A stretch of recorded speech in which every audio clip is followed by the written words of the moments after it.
If you are taking a magnesium supplement, there are some mistakes you should avoid, as they could compromise the benefits or even cause unwanted side effects. However, before going to see them, let's get to know this mineral better. It is considered a macronutrient, as it is present in high quantities in the body, with an average of about 20–30 grams, of which 60% is found in the skeleton, 39% in the cells, and only 1% in the blood. Magnesium is a precious and essential mineral for the health and well-being of our body, as it participates in numerous processes that are fundamental to our life. Among the numerous functions it performs, we find that of regulating blood pressure and muscle contraction, fixing calcium and phosphorus in bones and teeth, as well as promoting protein synthesis and some neurotransmitters, including dopamine, noradrenaline, and serotonin. According to European directives, the daily requirement of magnesium for an adult man is about 350 milligrams, but it can increase in some cases, such as during pregnancy, breastfeeding, or menopause. We can find this mineral in green leafy vegetables, such as spinach and artichokes, legumes, fish, crustaceans, and mollusks, but also in whole grains, bitter cocoa, and dried fruit, especially almonds and cashews.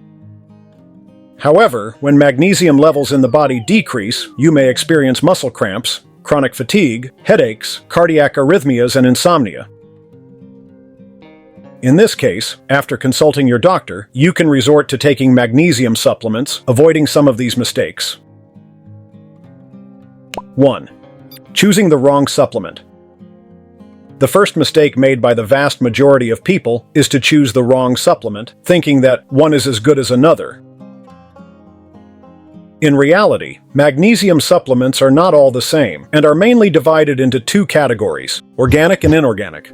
While in the former, magnesium is bound to an organic compound, such as citric acid, glycine, or malic acid. In the latter, it is associated with inorganic compounds, such as chlorine, oxide, or sulfate.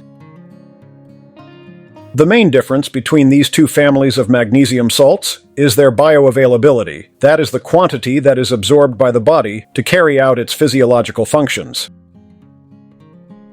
Several clinical studies have shown that organic forms of magnesium are more soluble and have a greater bioavailability than inorganic salts.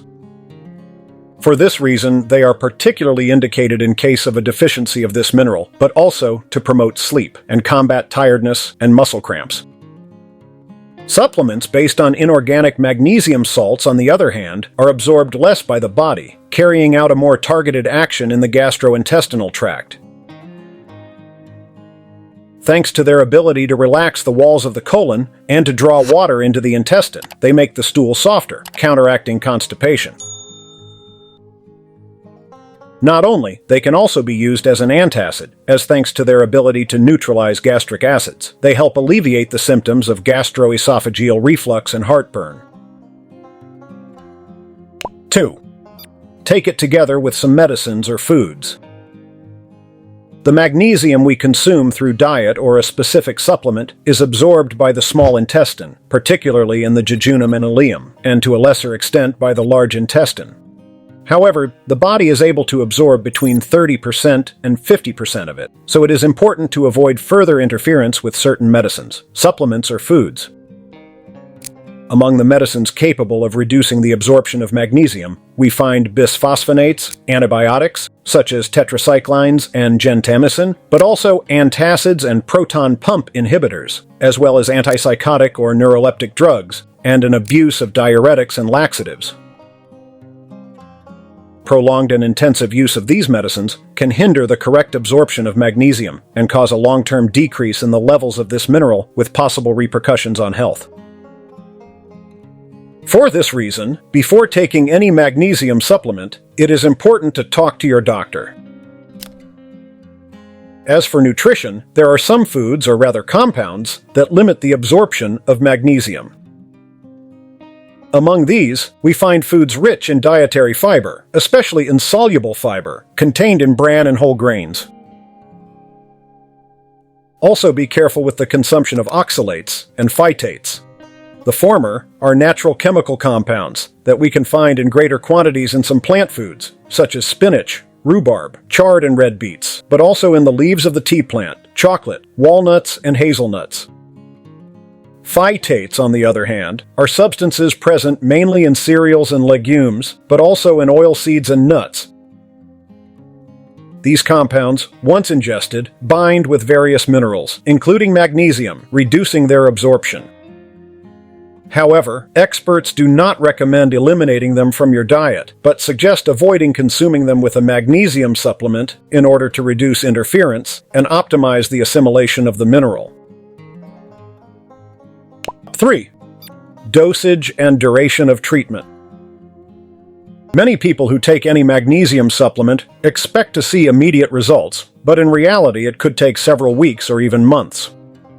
The times are very variable and depend from person to person, and in particular on the health status of the subject and the severity of the deficiency of this mineral. For this reason, it is necessary to be consistent in taking it, avoiding interrupting the therapy prematurely just because improvements are not noticed. The ideal time to take magnesium depends on the desired effects, but in general it can be taken at any time of the day. If taken in the morning, it increases concentration and energy levels, reducing the feeling of tiredness and fatigue. If taken in the evening instead, it can have a relaxing effect on the muscles and nervous system, promoting night rest and consequently improving the quality of sleep.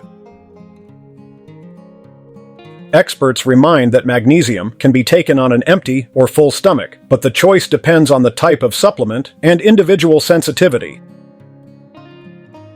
However, taking it during meals can reduce the risk of side effects, such as nausea, stomach pain, or digestive disorders. It is also important not to overdo the dosage, since in the case of an excessive intake compared to one's needs, abdominal cramps, nausea, and diarrhea may occur. In conclusion, we have seen that magnesium is an extremely important mineral for the correct functioning of the body and must be taken through a healthy and balanced diet. However, in case of a deficiency of this mineral, it may be useful to resort to the use of some supplements, which, as we have seen in this video, must always be chosen carefully and under medical advice.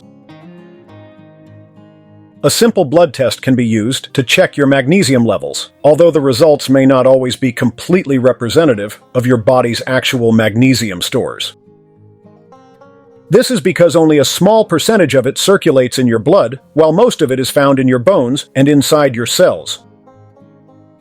To obtain more precise results, the erythrocyte magnesium assessment test is performed, which allows measuring the concentration of the mineral inside the red blood cells.